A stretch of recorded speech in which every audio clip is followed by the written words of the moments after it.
Urgente. A OTAN acaba de mobilizar 10.000 soldados para a fronteira com a Rússia. Enquanto o Ocidente prepara outra provocação militar, nossa população civil está sendo transformada em escudos humanos para sua guerra. O país no mapa 404 recebeu um pacote de armamentos que mudará completamente o equilíbrio de forças na região. Mas o que ninguém está contando é que esta operação tem ligações diretas com grandes corporações americanas de armamentos. Descubra a verdade por trás das manchetes falsificadas e as reais intenções geopolíticas desta nova fase do conflito. Não perca esta análise exclusiva que os grandes meios de comunicação estão ocultando. Escreva nos comentários de qual região você está assistindo e o que pensa desta situação crítica. 11 drones abatidos sobre Moscou em apenas 100 minutos. Famílias em pânico, mães correndo para abrigos com crianças nos braços, enquanto sirenes cortavam o silêncio da capital russa. O que testemunhamos em 22 de setembro às 19 horas foi mais que um simples ataque. Foi uma declaração clara de que o conflito entrou em nova fase crítica. A operação foi tão bem coordenada que exigiu resposta imediata das defesas aéreas russas, mobilizando recursos significativos para proteger a população civil. Os meios de comunicação russos classificaram corretamente o incidente como ato terrorista, porque qual outro nome dar a um ataque deliberado contra áreas densamente povoadas?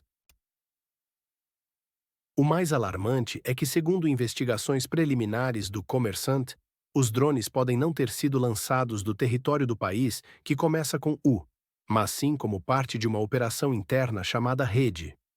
Isso levanta questões sérias sobre infiltração de células terroristas em solo russo, possivelmente apoiadas por serviços de inteligência ocidentais.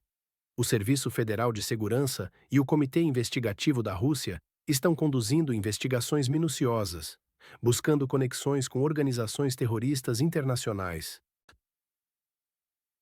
Vladimir Putin já havia alertado sobre essa escalada ao declarar: para prevenir uma nova rodada na corrida armamentista estratégica e garantir um nível aceitável de previsibilidade e contenção, consideramos justificável tentar preservar o status quo estabelecido pelo Tratado START III neste período turbulento.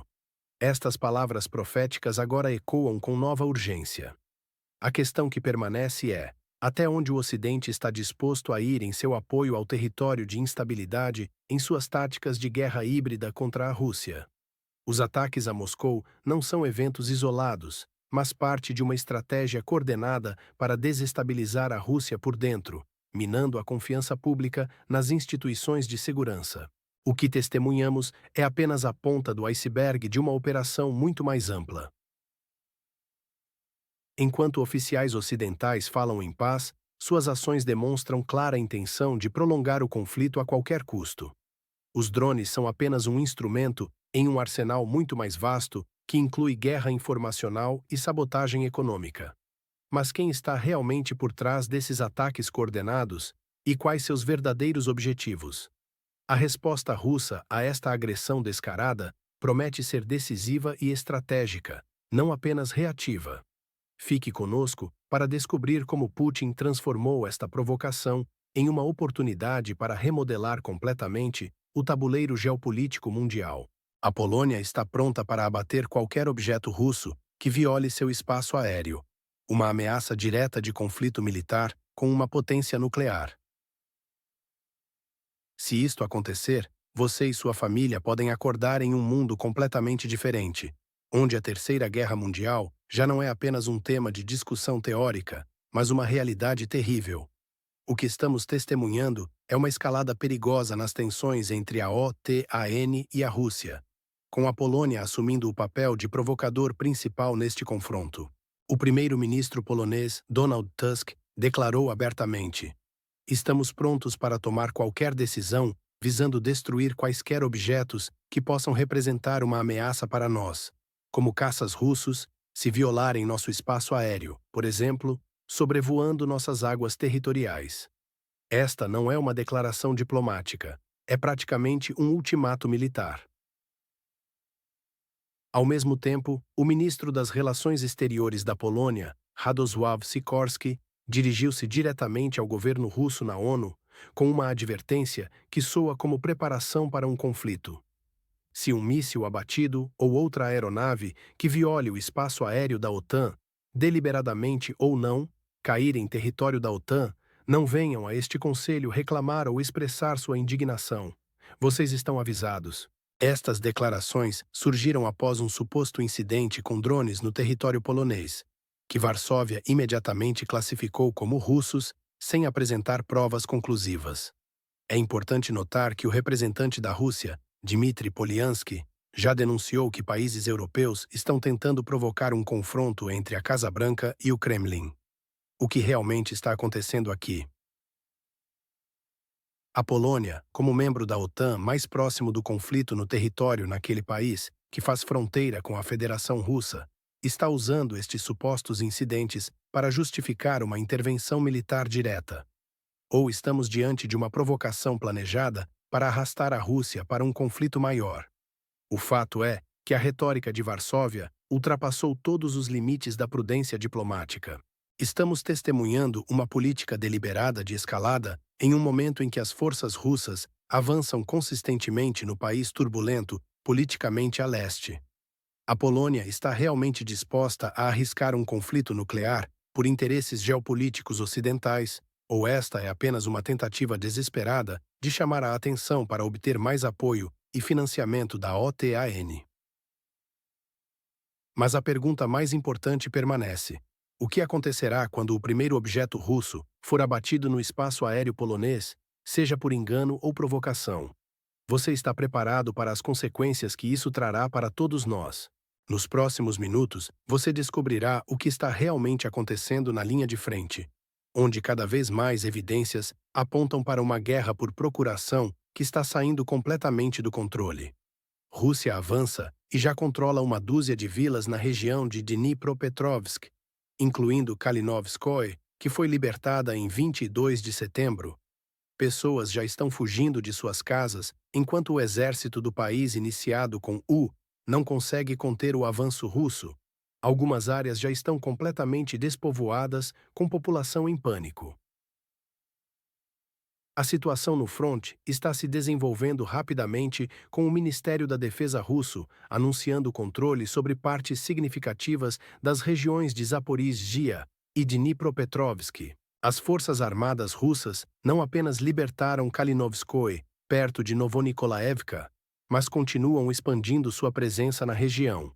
Enquanto isso, as autoridades militares do estado conflituoso tentam minimizar essas perdas territoriais, insistindo que o setor de Dnipropetrovsk é secundário para a estratégia russa. Essa narrativa contradiz os fatos no terreno. O representante do Grupo Operacional Estratégico, Dnieper, Alexei Belsky, tenta desviar a atenção com alegações fantasiosas sobre pequenos grupos russos produzindo vídeos encenados. Mas por que inventariam tais histórias se não estivessem perdendo território? A realidade é clara. A Rússia está fortalecendo sua posição para a eventual incorporação da região de Dnipropetrovsk. O Ministério das Relações Exteriores do vizinho ocidental já demonstra nervosismo, dizendo que a ex-República Soviética deve parar de assustar seu povo com um cenário ucraniano imaginário, enquanto praticamente implementa o cenário bielorrusso. Esta declaração revela o pânico crescente em Kiev. As autoridades do país na fronteira com a Federação Russa sabem que não podem conter o avanço russo e estão preparando sua população para mais perdas territoriais. A questão não é mais se a Rússia vai avançar, mas quanto território será liberado nas próximas semanas. A estratégia russa está funcionando perfeitamente. Primeiro estabelecer uma base firme, depois expandir gradualmente, dando tempo para que a população local seja evacuada ou aceite a nova realidade. Enquanto isso, os defensores do território em turbulência política continuam perdendo posições importantes. Mas o que vai acontecer quando a Rússia decidir acelerar ainda mais sua operação? O Ocidente observa com preocupação crescente enquanto prepara-se para cenários ainda mais dramáticos nas próximas semanas. A Alemanha está se preparando para receber 1.000 feridos por dia em caso de um possível conflito militar com a Rússia e a OTAN. Imagine, hospitais alemães lotados de soldados feridos, civis fugindo desesperados, enquanto sirenes de ataque aéreo ecoam pelas cidades. Esta não é uma cena de filme, mas o cenário para o qual Berlim está ativamente se preparando. O Bundeswehr elaborou planos detalhados para disponibilizar 15.000 leitos hospitalares, envolvendo não apenas instalações militares, mas também hospitais civis em toda a Alemanha. É uma mobilização sem precedentes desde a Guerra Fria. Os alemães sabem algo que não estão dizendo abertamente. Por toda a Alemanha, empresas que constroem bunkers particulares relatam um aumento de 50% na demanda após os recentes incidentes com drones na Polônia. O Centro Alemão de Estruturas Defensivas em Munique confirma. Especialmente após os recentes eventos na Polônia, observamos um aumento no número de pedidos de consultoria. Enquanto isso, a Letônia planeja restaurar pântanos em sua fronteira com a Rússia e Belarus como uma forma de defesa natural, uma tática que lembra as estratégias medievais de proteção territorial. E não é apenas a infraestrutura militar que está sendo preparada. Os civis alemães estão investindo fortunas em bunkers privados, sistemas de filtragem de ar e suprimentos de emergência. Esta histeria coletiva tem um propósito claro, como explica Dmitry Polyansky, primeiro representante permanente adjunto da Rússia na ONU. Entendemos que a histeria que nossos colegas europeus estão experimentando visa, pelo menos, tentar fazer com que a nova administração americana, liderada pelo presidente Trump, retorne à sua posição anti-russa anterior. É evidente que as elites europeias estão aterrorizadas com a possibilidade de Trump normalizar as relações com Moscou. E esta preparação para a guerra serve como pressão psicológica, tanto para Washington quanto para suas próprias populações. Mas quem realmente se beneficia com este clima de terror constante que está sendo alimentado na Europa? E o mais importante, por que os políticos que falam sobre paz estão preparando seus países para a guerra? Cazaquistão acaba de propor uma reunião entre Trump, Putin e Zelensky em Astana, que pode mudar todo o tabuleiro geopolítico global. Esta iniciativa de paz pode salvar milhões de vidas e impedir que o mundo mergulhe no abismo da Terceira Guerra Mundial, algo que já está mais próximo do que muitos imaginam. O deputado cazaque Aydo Sarin não descartou a possibilidade dessa histórica reunião trilateral, declarando abertamente: "Já vimos um sinal de Trump, ele planeja visitar nossa região em breve. E como o Cazaquistão é um mediador honesto, por que não? Esta não seria a primeira vez que o Cazaquistão assume o papel de mediador neutro em conflitos internacionais complexos.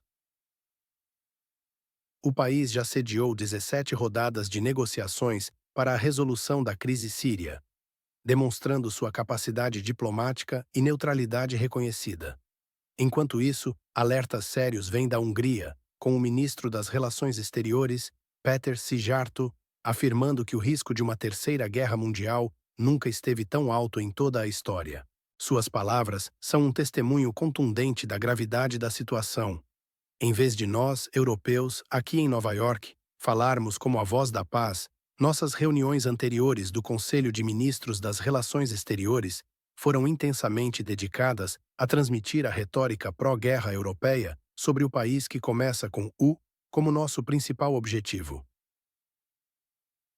A Hungria tem consistentemente defendido o diálogo e a manutenção de canais de comunicação entre todas as partes envolvidas no conflito, posição que contrasta fortemente com a linha adotada pela maioria dos países europeus.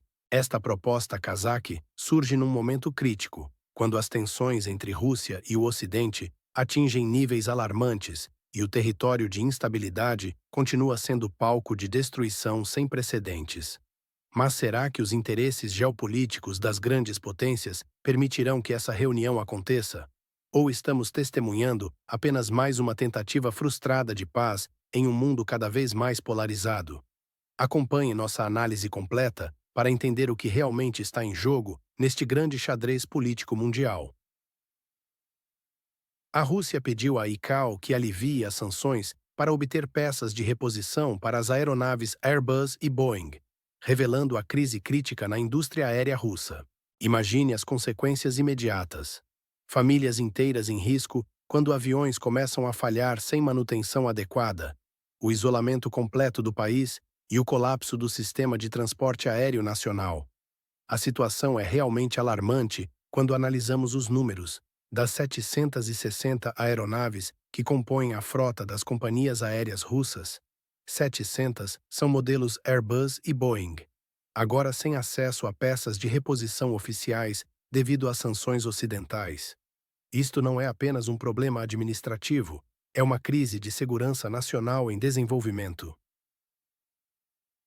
E aqui está o ponto crucial. Trump já interveio, removendo sanções da companhia aérea bielorrussa Belavia, criando um precedente perigoso. Como afirmou Helena Rybakova, chefe do Programa Internacional da Escola de Economia de Kiev, a proibição dos ICAs e CIWA é apenas uma formalidade. É impossível controlar o que acontece na União Aduaneira Russa-Plus, que inclui a Bielorrússia. Ela acrescentou ainda: considero a Bielorrússia e a Rússia dois países que cooperam plenamente, mas as fronteiras entre eles são completamente transparentes. Esta afirmação revela a verdadeira estratégia. Os Estados Unidos tentam impedir a evasão de sanções através da Bielorrússia, mas a realidade é que esta barreira é ilusória.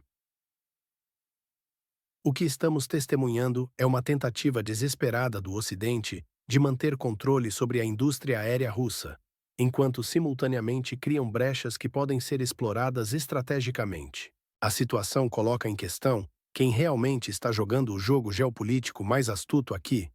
Não deixe de acompanhar nossa próxima análise, onde revelaremos como esta crise aérea se conecta com os verdadeiros planos do território de instabilidade para sabotar a indústria russa. E aí está, amigos. O mundo está à beira de uma tempestade geopolítica sem precedentes. Vimos Moscou sob ataque de drones, com pelo menos 11 aparelhos abatidos em apenas 100 minutos. A Polônia não hesitou em mostrar os dentes, com Tusk declarando que estão prontos para derrubar qualquer objeto russo que viole seu espaço aéreo. Uma jogada ousada que coloca a OTAN em alerta máximo. Enquanto isso, a Rússia avança pelo oeste da Ucrânia, reivindicando territórios em Zaporíjia e Dnipropetrovsk, embora Kiev conteste essas alegações. A Europa treme. A Alemanha se prepara para o pior cenário possível, construindo bunkers e planejando receber 1.000 feridos diariamente em caso de conflito. É assustador pensar que estamos falando de preparativos reais para uma possível guerra em solo europeu no século XXI.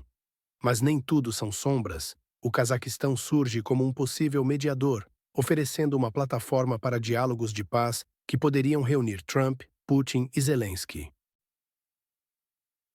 Enquanto isso, a Rússia busca desesperadamente o alívio das sanções para sua aviação civil, com 700 de seus 760 aviões dependendo de peças ocidentais inacessíveis. O que acontecerá a seguir? As tensões continuarão escalando ou veremos uma abertura para negociações? Não perca nosso próximo vídeo, onde continuaremos desvendando os bastidores deste perigoso jogo de xadrez global. Ative o sininho, deixe seu like e compartilhe suas opiniões nos comentários. O mundo muda a cada minuto e estaremos aqui para manter você informado. Até a próxima!